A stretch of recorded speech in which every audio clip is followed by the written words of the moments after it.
નમસ્કાર, સંદેશ ન્યૂઝના ડિજિટલ પ્લેટફોર્મમાં આપનું સ્વાગત છે અને હું છું આપની સાથે માલવી।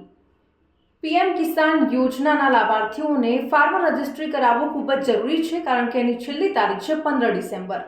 ગુજરાત સરકાર અને ભારત સરકારના પ્રયાસોથી હવે ખેડૂતોને એક આધાર કાર્ડ જેવું જ કાર્ડ આપવામાં આવશે, જેને કહેવામાં આવશે ફાર્મર આઈડી કાર્ડ। જે પ્રમાણે જો વાત કરીએ તો દરેક ખેડૂતને આ નોંધણી કરાવશે તો આ કાર્ડ આપવામાં આવશે।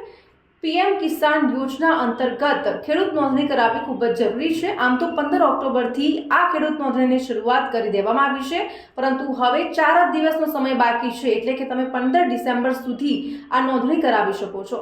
ખેડૂતોને આનાથી ચોક્કસથી ફાયદો થશે। બોટાદ જિલ્લાના 36,000 કરતાં વધુ ખેડૂતોએ ખેડૂત નોંધણી કરાવી દીધી છે અને હજુ પણ જે ખેડૂતો બાકી હોય તે આ નોંધણી કરાવી શકે છે। ફાર્મર રજિસ્ટ્રી અંતર્ગત આ નોંધણી કરાવવી ખૂબ જ ફરજિયાત છે અને જરૂરી પણ છે, કારણ કે ભારત સરકાર દ્વારા જે ડિસેમ્બર મહિનાનો જે હપ્તો છે તે 2,000 રૂપિયા જે મેળવવા હોય તો તેને ખેડૂત નોંધણી કરાવવી ખૂબ જ જરૂરી છે, એટલે કે ફરજિયાત છે એમ પણ કહી શકાય। આ યોજના અંતર્ગત હવે તમને એમ થતું હશે કે આ યોજનાથી ફાયદો શું થશે, આ યોજના શું છે, તો એ પણ હું આપને જણાવી દઉં।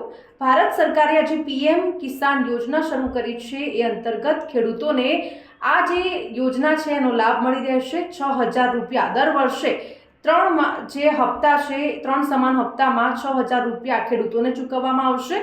ખાસ કરીને ખેડૂતોના પરિવારની હું વ્યાખ્યા આપી દઉં। પતિ, પત્ની અને સગીર બાળકોને આ યોજનાનો ફાયદો થશે।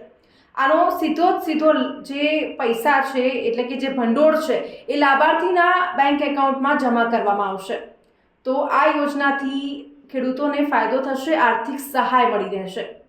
તો આવા જ અપડેટેડ વિડીયોઝ જોવા માટે સંદેશ ન્યૂઝના ડિજિટલ પ્લેટફોર્મ સાથે જોડાયેલા રહો।